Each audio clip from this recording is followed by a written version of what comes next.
Public Domain, Chapter 32. Before he had a chance to contact Tara's family with an answer, the attacks began. A phone call from John, who by now almost never called him. He could hear the fear in her voice through the phone. TSA had come by, which in itself was not a big deal. It was expected. But in this case, TSA shut down everything.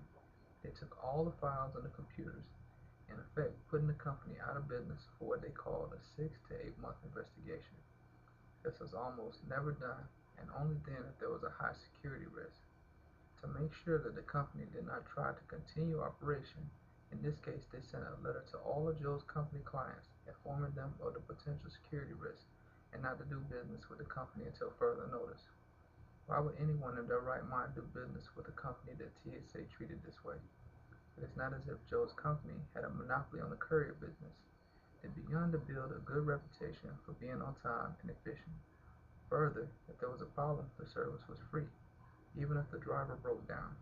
If the delivery was late, it was half price. If the delivery was more than 2 hours late, it was free, unless it was delivery over 2 hours. With this happening, it would make more sense to just find someone else, even if the company was cleared somewhere down the line. But Joe was not worried.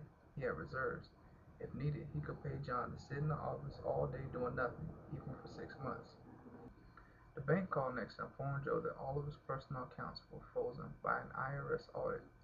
When he called the IRS, he was further informed that they were moving to seize his personal properties, which included the building that the company was located in, but under Florida law did not include his personal home.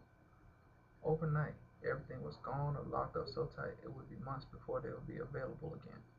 The only bright side was the fact that Joe realized he had done nothing wrong and that eventually their efforts would fail.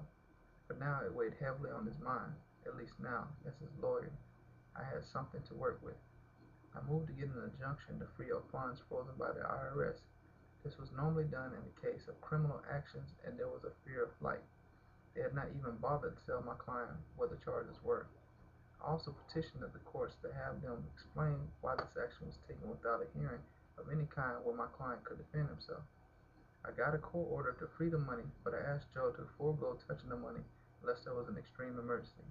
I felt it would look better to the court if it did not seem like Joe was draining the accounts. For legal purposes, this looked better. But from a practical standpoint, Joe was in the same financial position as if the money was frozen, except for emergencies. Tara called just to say hello and see how he was doing. Joe tried to cut the conversation short, feeling he would take his frustrations out on Tara, but Tara kept asking what was wrong. You are. You and your family are trying to destroy me, but you will fail. I know that you are not personally involved in this, but neither have you offered to intervene. You tell me what they are demanding, nothing about what you said in response. Did you even try to stop them from coming after me? Joe asked. Complete silence. I did speak to them, and it became abundantly clear that they had no idea how to do anything, even if they wanted to, Tara said. So not only won't you come to my defense, you come to their defense by implying that they have no knowledge of what happened to me in the last 24 hours.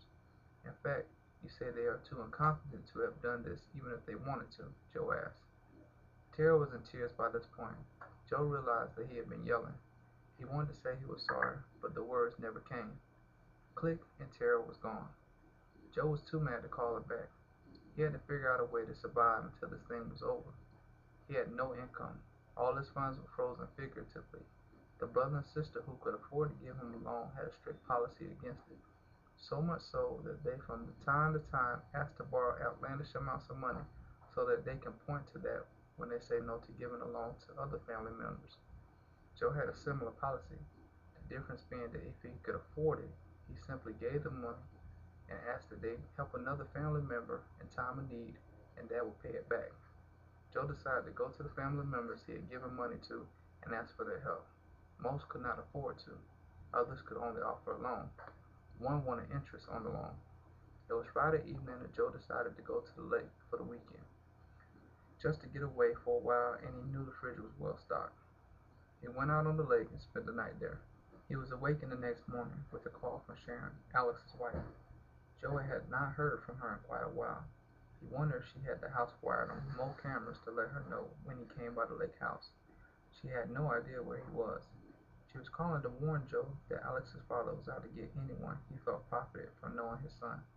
She said he was trying to take the lake property from her, but she was allowing the lawyers to fight it out. She told him that Alex's father had mentioned Joe by name several times as someone who needed to pay for using his son. She said the only reason he held off this long was to get a legacy in place for Alex, his dream. Now that he had that in place, he planned to go after anyone he felt used his son. That included Joe. Joe thanked her for the warning and hung up. It was at that very moment that he realized that Alex's father would have the connection to make what happened to him happen. He was not sure, although Tara was, if Tara's family had the fool. He was pretty sure the mayor did. He was also pretty sure he wouldn't lie about it.